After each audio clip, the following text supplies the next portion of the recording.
நண்பர்களே, இன்று நம்முடைய உணர்வுகள் மற்றும் உணர்ச்சிகளைப் பற்றி பேசும்போது பயன்படுத்தக்கூடிய இங்கிலீஷ் சென்டென்சஸ் பார்க்கலாம். இந்த வாக்கியங்களை தெரிந்தால் நீங்கள் உங்கள் உணர்வுகளை எளிதாக ஆங்கிலத்தில் வெளிப்படுத்தலாம். இதுபோல் தினசரி ஆங்கில பயிற்சிக்கு please like, share and subscribe our YouTube channel. Now let's begin our lesson. நான் மிகவும் மகிழ்ச்சியாக இருக்கிறேன். I am very happy. இது எனக்கு சந்தோஷம் தருகிறது.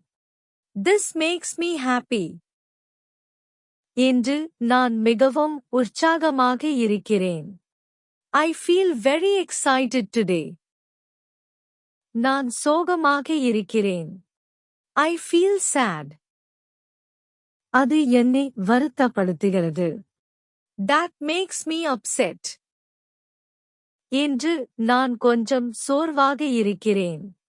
I feel a little tired today. நான் கோபமாக இருக்கிறேன். I am angry.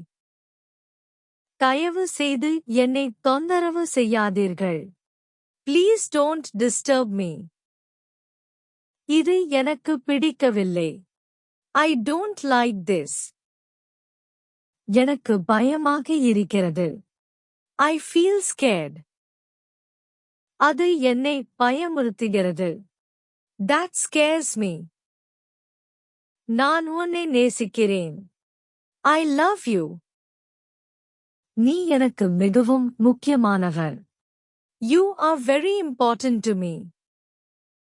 எனக்கு புரியவில்லை. I don't understand.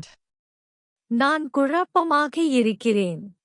நினைவில் வையுங்கள் நண்பர்களே, ஒரு மொழி கற்றுக்கொள்வது ஒரே நாளில் நடக்காது. ஆனால் நீங்கள் தினமும் கொஞ்சம் கொஞ்சமாக முயற்சி செய்தால் நிச்சயமாக ஒரு நாள் உங்கள் ஆங்கிலம் மெருகடையும். உங்களால் முடியும், நம்புங்கள். இந்த வீடியோ உங்களுக்கு பயனுள்ளதாக இருந்தால் please like, share and subscribe to Learn English through Tamil. உங்கள் நண்பர்களுக்கும் ஷேர் செய்யவும். ஒருவேளை உங்கள் ஒரு ஷேர் யாரோ ஒருவரின் வாழ்க்கையை மாற்றலாம். அடுத்த வீடியோவில் இன்னும் அதிகமான சென்டென்சஸ் பார்ப்போம்.